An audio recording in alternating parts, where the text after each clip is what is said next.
alunos, tudo bem com vocês?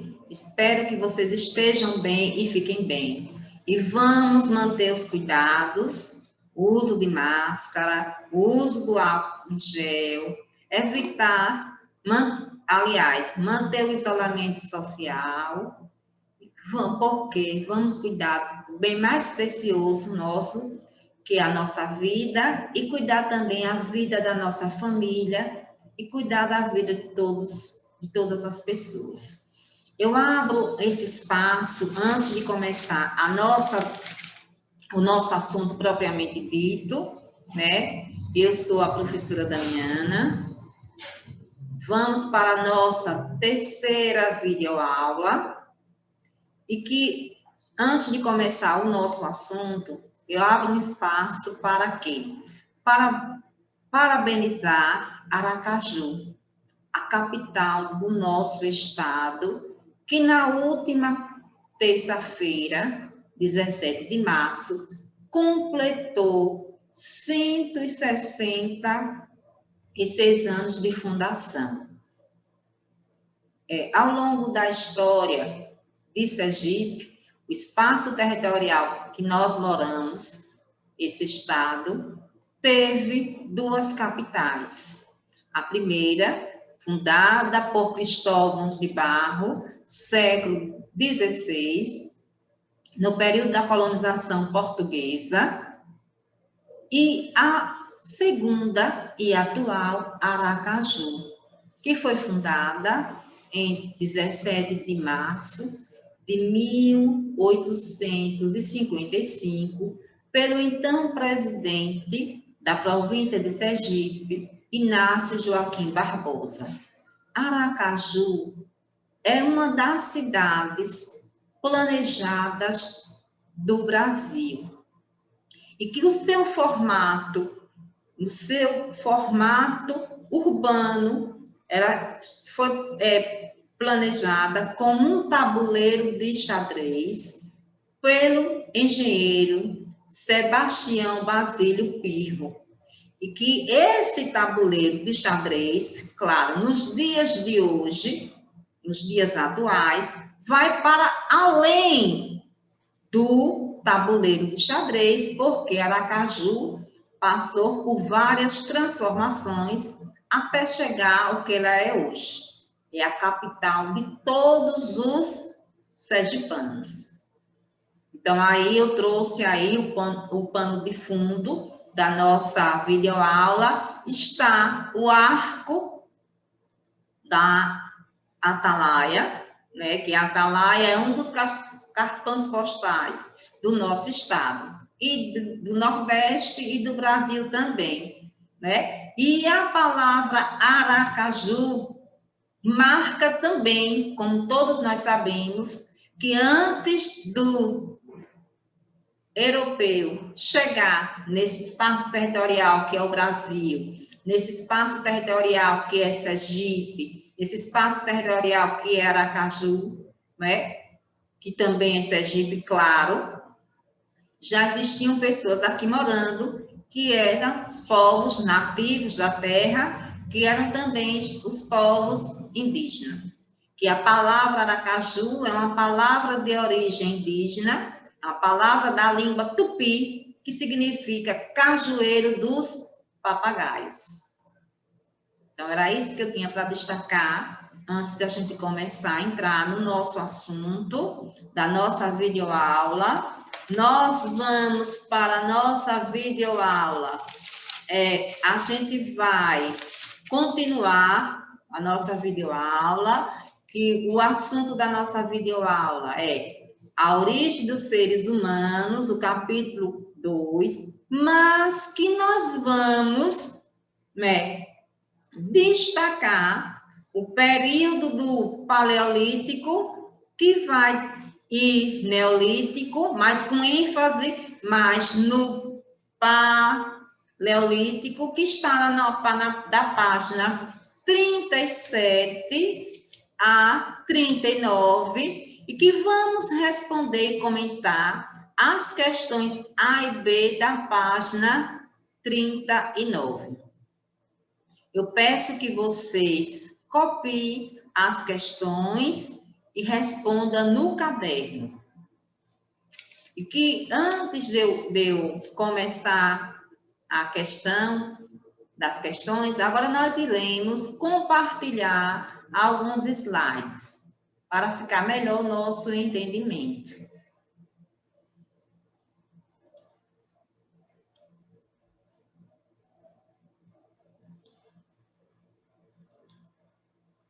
Então, aqui nós temos aí, terceira videoaula de História, a Origem do Ser Humano, sou a professora Damiana, e que, mesmo vocês podem dizer, de novo, essa videoaula é um reforço, é reforçando, revendo, mas destacando também o Paleolítico e Neolítico da página 37, a página 39, com foco na vida do Paleolítico, e responder e comentar as questões A e B da página 39, onde tem explorando a imagem. Nós vamos ver aí o período paleolítico, que quer dizer pedra antiga ou pedra lascada. Esse período foi assim chamado porque o ser humano, ele começa a lascar a pedra para fabricar ferramentas. Essas ferramentas para ajudar na sua sobrevivência, no trabalho do dia a dia, como também para fabricar armas para sua proteção, principalmente do ataques de animais predadores.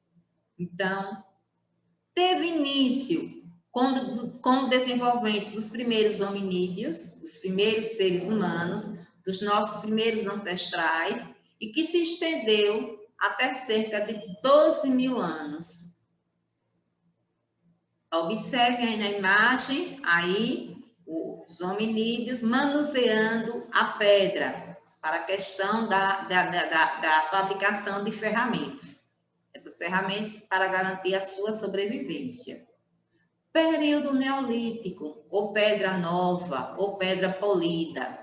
Nesse período, os seres humanos, eles vão desenvolver a agricultura, tanto, desenvolver a agricultura, como também eles vão começar a domesticar e a criar animais. E eles começam a produzir o seu próprio alimento. É no período neolítico que o homem deixa de ser nômade e torna-se sedentário, ou seja, ele vai agora se fixar em um só lugar.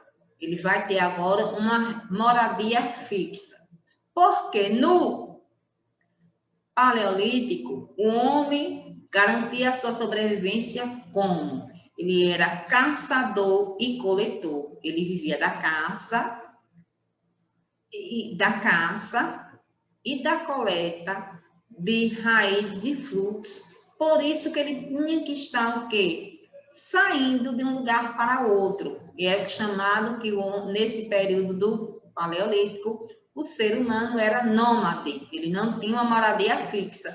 Ele sempre estava mudando de um lugar para o outro. Com o advento da agricultura, que isso vai ser uma transformação marcante na vida desses hominídeos, a vida desses seres humanos, porque eles começam a produzir o seu próprio alimento, e com o advento da agricultura, um período maior para se preparar a terra, para que a semente germine, cultivo dos produtos, necessitava, então, que o ser humano se fixasse em um lugar por mais tempo. Então, por isso ele deixa de ser nômade e torna-se sedentário. Isso marca o período neolítico também, assim como o advento da agricultura, que é uma transformação marcante, o ser humano agora produzindo o seu próprio alimento e garantindo ainda mais a sua sobrevivência.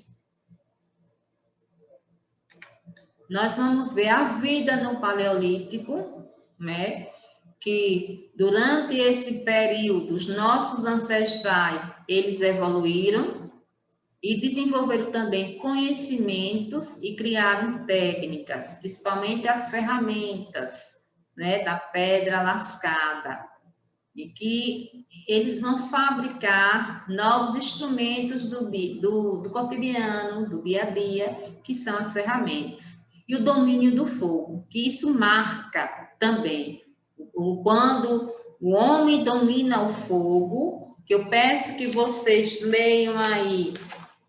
A dominação do fogo está na página 38 do nosso livro didático, que todo o processo de flexar os pauzinhos, juntar as varetas para o domínio do fogo, e que contribuiu também para que o homem, né, garantisse a sua sobrevivência com o domínio do fogo. Nessa questão, a partir do homem utilizar o fogo para cozinhar os alimentos, proporcionou o ser humano viver um período maior de longevidade, período maior de sobrevivência, como também vai acontecer o quê? Mudanças no seu aspecto físico. Então, o ser humano utiliza o fogo para quê? Permitir o quê? Cozinhar os alimentos, porque antes o ser humano se alimentava com os alimentos crus. Permitiu também o quê? O aquecer-se, principalmente em regiões frias, defender contra os animais predadores, e também a questão da iluminação, para que possibilitou o quê? Atividades noturnas. Então, aí vocês estão vendo também essa imagem aí. E outra coisa, a questão também da comunicação. Que o homem ao redor da fogueira, ele passa também a se comunicar, se relacionar com o seu grupo. A especialização do trabalho. No Paleolítico também existiu a especialização do trabalho. Tinham atividades que eram realizadas pelos homens e atividades que eram realizadas pelas mulheres. Então, no período paleolítico, as tarefas diárias de homens e mulheres podiam ser pouco diferentes.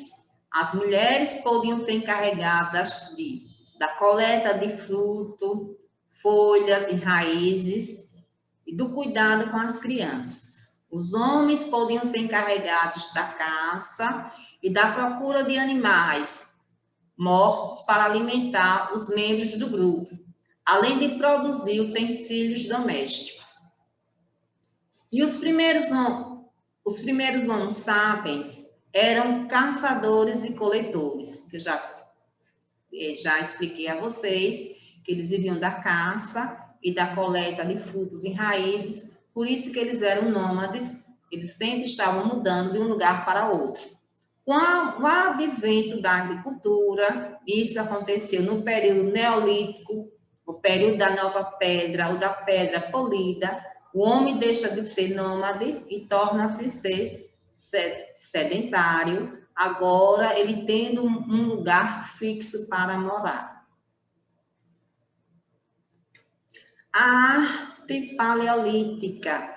A arte paleolítica é que vocês estão vendo aí a questão de quê? Das chamadas pinturas rupestres. Que as pinturas rupestres, no período paleolítico, a arte já fazia parte do cotidiano dos nossos ancestrais. Eles produziram estatuetas representando animais e seres humanos, além das pinturas nas paredes das cavernas, que são chamadas pinturas rupestres. E que essas pinturas, que vocês estão observando aí a imagem, estão vendo, aliás, a imagem, né? Essas pinturas representavam o quê? Tinha muito significado para os nossos ancestrais. Representava o cotidiano, a atividade do dia a dia, como também representava o quê? Os rituais religiosos e as caçadas. Acreditava-se que, existe o quê? Que o homem no Paleolítico, Ele desenhava, quando ele ia para a caça, né, no dia anterior, ele desenhava nas paredes das cavernas, nas pinturas rupestres, os animais que eles queriam caçar.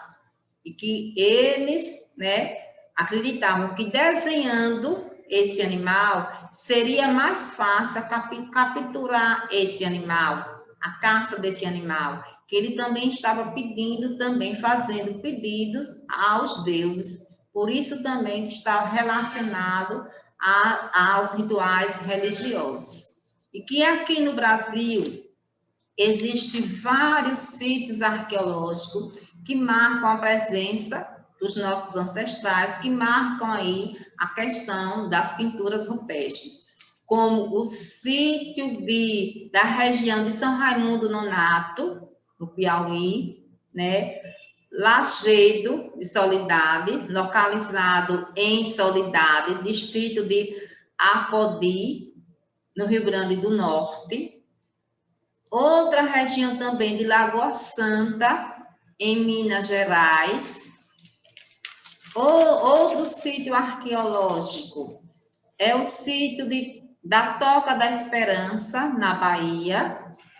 Outro é o sítio de Naspoline e Costão do Santinho, em Santa Catarina, entre vários outros. Aqui em Sergipe, se tem registro também do sítio arqueológico de Justino, né? E que esses sítios arqueológicos, esses registros rupestres, eles marcam aí até cerca de 12 mil anos, espalhados aí por todo o Brasil, que guardam e preservam outros registros, como fósseis de seres humanos e de animais, e fragmentos também de objetos de uso cotidiano dos nossos ancestrais, que é muito importante a sua preservação e o seu conhecimento. Por isso que as pesquisas arqueológicas, elas ainda acontecem no nosso dia a dia, e tem muito a explicar como os nossos ancestrais viveram, o que faziam, se alimentavam, como até morreram, né? E que isso é muito importante para a preservação da nossa identidade enquanto povo. Então, nós vamos agora para a nossa atividade no nosso livro didático da página 39. Observem aí a imagem, né? Tem a imagem. Sobre essa imagem da página 39, que está duas questões, que nós vamos comentar essas duas questões.